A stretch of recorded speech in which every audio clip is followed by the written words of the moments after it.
of course, by now you've probably seen the video of independent journalist Cam Higbie being assaulted by Antifa last weekend and me being assaulted by Antifa last weekend as well. Here's a clip. No! Let him go! Let him go!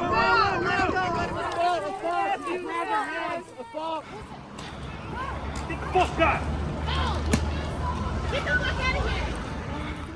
So what happened to Cam Higbie, punched repeatedly in the head outside the federal building in downtown Seattle. And then what happened to me, assaulted, sprayed with wasp killer in the eyes outside a Homeland Security facility south of Seattle in the city of Tukwila. And we've talked a lot about it. And look, like, I don't need special treatment. I don't expect there to be special wall-to-wall coverage on all the local TV stations about this. But I expect the treatment to be fair. And the reality is that the attacks on us are a relevant part of the story of what's happening and how violent these far left militants have become. And so the argument that I've made, remember, and people will call it a hypothetical, right? If this had been, what was the comparison I made last week? If this had been a member of the Proud Boys or a far-right militant who assaulted a mainstream journalist, the news coverage of it would be completely different. Every news station in town would cover it. And the pursuit of justice in a city like Seattle, in the case of Cam Higbie's assault, would be swift, right? That's the hypothetical that I gave last week when railing on the non-coverage of what's going on.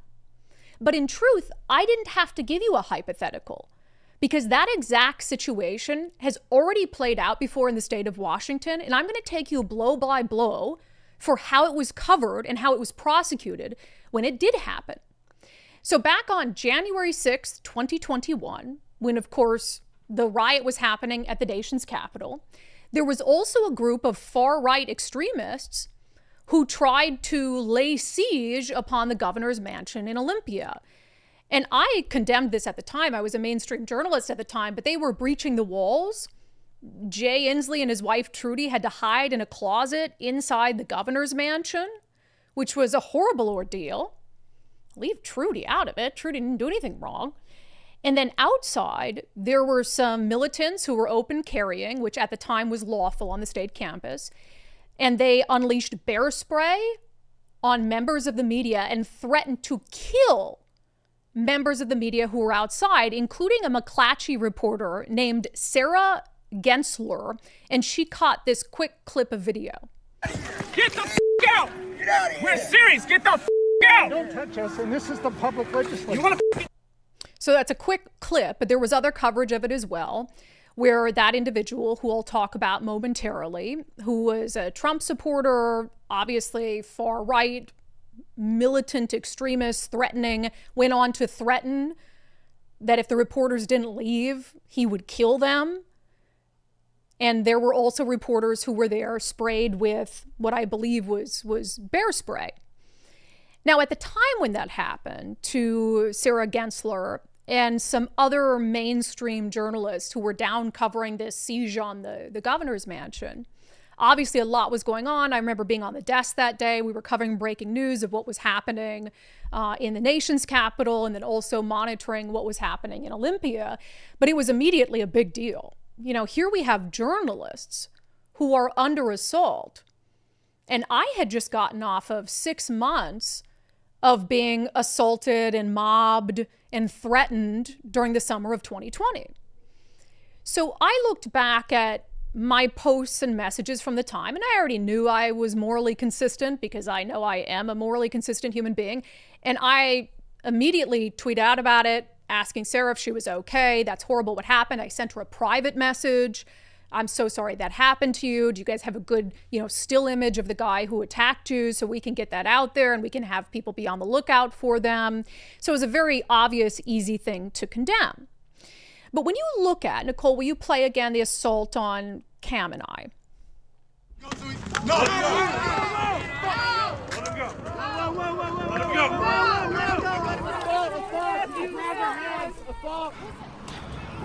Get the fuck out!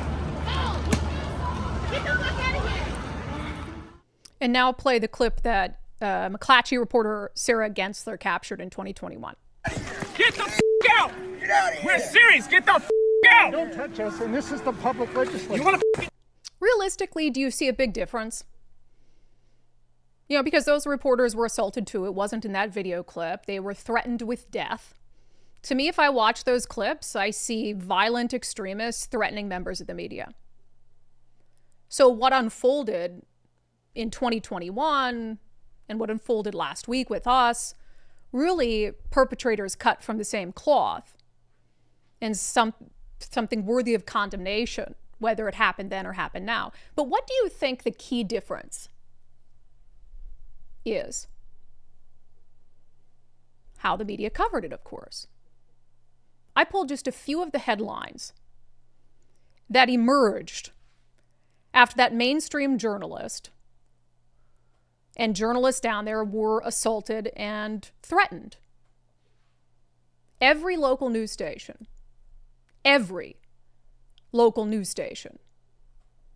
covered the attack on those journalists down in Olympia by a right-wing mob of extremists.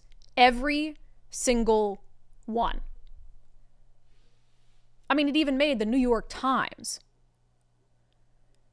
And in the days that followed, there were calls for justice. There were op-eds pushed out, waxing poetic about the need to protect this fundamental part of American life, journalism. This was from the News Tribune. The headline, this is 3 days after it happened. Get the F out, no way. Washington reporters are not cowed by Trump-worshipping thugs. And, I mean, that was a Trump-worshipping thug. Do you think they've ever referred to Antifa militants as thugs? Here's a couple paragraphs from this article the News Tribune wrote, this op-ed. During simultaneous uprisings of Donald Trump disciples in Washington, D.C. and Olympia on Wednesday, there was so much chilling evidence that our democratic institutions are under siege, it's hard to know where to start. For us, the one that naturally ranks at the top was the brazen assault on the free press, America's First Amendment birthright, especially after a member of our own news reporting team was confronted by an armed thug and threatened with physical harm on the state capitol grounds. This contemptible attack on Gensler, who covers state government for the News Tribune and the Olympian, brought home the ugliness that was unfolding on a much larger scale across the country. The full might of their newspaper, the full might of their printing press, condemning what they called an attack on the First Amendment by an armed thug. And I don't disagree with a word of it. At the time, I didn't disagree with the condemnation. I agreed that it was a horrible ordeal. I wanted the person who perpetrated it brought to justice. Seems interesting, though, when you compare it with the utter silence happening right now. As I mentioned, back in 2021, this made the New York Times. The New York Times headline, covering pro-Trump mobs, the news media became a target. Sarah Gensler, a reporter with the Olympian in Washington state, wrote on Twitter that she and another journalist had been accosted at a protest in Olympia by an armed man who told them that the news media were not welcome. He added that he had pepper sprayed other reporters earlier and said he would kill her and other journalists in the next year. Horrible. Absolutely worthy of the media coverage. But of course, a huge departure from the media coverage, the mainstream media coverage that is non-existent right now in the face of left-wing political violence against members of the media. And it wasn't as if the coverage of this was just for a couple days in the news back in 2021 and then it waned. No, 2 years later, the local Cascade PBS station, which at the time was called Crosscut, 2 full years later, published this breathless article. What happened after the January 6th confrontation in Olympia? Since the 2021 attack on the Capitol campus, security has increased. 2 people have faced prosecution, and reporters continue to feel the shock.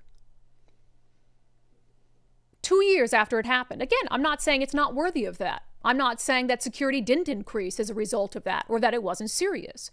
But do you think that they were even writing articles like that about the shock that reporters were feeling about being assaulted during the 2020 riots? You know how many reporters were assaulted in 2020? And these news outlets didn't care about that. All of a sudden, mainstream journalists are accosted, threatened, something that happens to conservative journalists and members of the media in this country nonstop, especially those working on the West Coast. And every news station has a headline. It's in all the newscasts on TV. The New York Times picks it up, and they're running follow-ups about it 2 years later.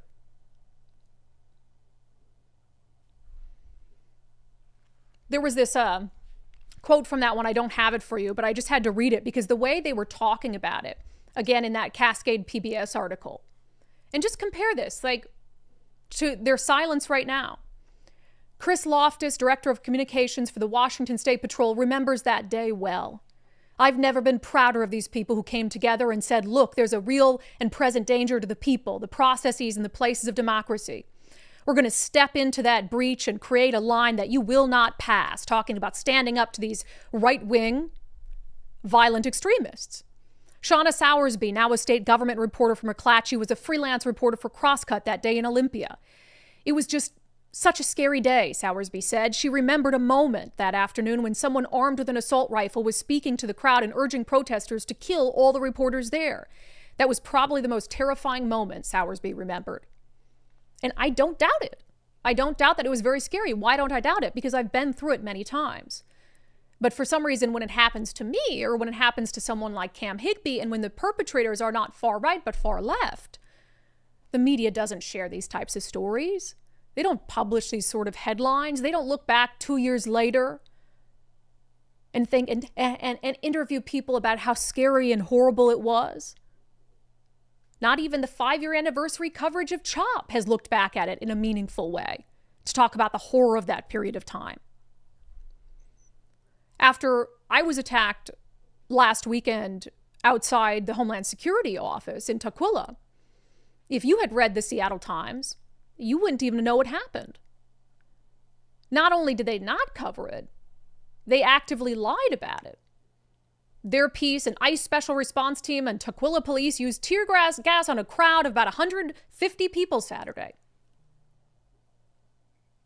Their whole article painted police and federal agents as the aggressors, as if this crowd was just there trying to support immigrants, and made no mention at all of a member of the media, me, being violently assaulted, even though the videos were out there widely. But of course, in the example I gave after 2021, the Seattle Times covered it when it was right-wing extremists attacking a member of the media and threatening a member of the media. And they didn't just cover it then, they covered it in the months that followed, as the individual responsible was ultimately prosecuted for that crime. Como News last week, after what happened to me, the only mention they made of it, there were no arrests and initially no reported injuries, but on Monday, the department said it's investigating reports of a woman at the protest who was sprayed in the eyes with a substance. That woman is me, right? But had it been a mainstream journalist who right-wingers sprayed in the eyes with a substance, you think they'd leave out the fact that they were a member of the media and that it was an attack on the First Amendment? Of course not. It's also different because of the consequences. Now, albeit I think the attack on Cam Higbee was far more severe, but he had the misfortune of being nearly beaten to death in the city of Seattle, where if you're a left-wing criminal and rioter, you can get away with damn near anything. I reached out to the Seattle Police Department this morning. I said, has there been any progress in Cam Higbee's case? Because we know the name of the perpetrator. The name of the perpetrator is not in question. It's been out there for a week and 2 days. The attack is on camera. There's literally nothing from an evidentiary perspective that would stop police from going out to arrest that guy. Seattle police told me, so far, no. So they just told me a couple minutes ago. So far, no arrest. And so far, no charges that have been forwarded to prosecutors for consideration. So we're at 9 to 10 days since the attack happened. After this attack happened down in Olympia in 2021, The Washington State Patrol came out proudly a few days later, said arrest made in connection with January 6th protest at the Capitol campus. They arrested a guy named Damon Huseman. And within 3 months, not even 2 months, 2 months and a couple days, Damian Huseman was in front of a Thurston County judge being sentenced for the crime. 2 months it took. And he faced serious charges. When he was initially arrested by the State Patrol, he was arrested for assault in the second degree, felony harassment, and criminal trespass. A judge gave him 6 months in jail. He had to spend 6 months, which in our state, I think is a pretty good sentence. 6 months in jail. I would ask, did he do anything more severe to those reporters than were done to Cam Higbee and I? No. I would say that they were trying to kill Cam Higbee. He was actually brutally assaulted. There's no question about who it is. Identity not in question. They know the name. They have the video. So far, nothing. And in fact, we've heard behind the scenes that city prosecutors really aren't eager or interested in pursuing misdemeanor assault cases when it arises from a protest or a riot. And do we really think that the King County Prosecutor's Office is going to turn this into a felony case, as they should, and go after the perpetrators who held Cam there and the one that beat him senseless in the head, so hit him so hard he had a concussion, and the guy left a fist print in Cam's helmet? That attack from a brutality standpoint is inarguably far worse than what happened in 2020. Took 2 months, took a couple days to get him into custody. The police department in 2021 to release information, celebrate the arrest. The Seattle Times followed it every step of the way, as did other mainstream outlets, put the guy's face out there, and within 2 months, he was in front of a judge being sentenced and got 6 months in jail for it. And we can't even get police to arrest this guy that beat Cam, even though we know exactly who he is. Those are the receipts. Like, what else does anyone need to see the moral hypocrisy of this moment? And like, I'm not perfect, but I knew the second that I went to do this story today that I remembered calling out the violence against those mainstream journalists. Sharing the picture of the suspect so that they could find him. Because right-wing violence, bad, bad, bad. Left-wing violence against people who they think are right-wing, oh, that's perfectly fine. We'll all just look the other way. Absolutely insane.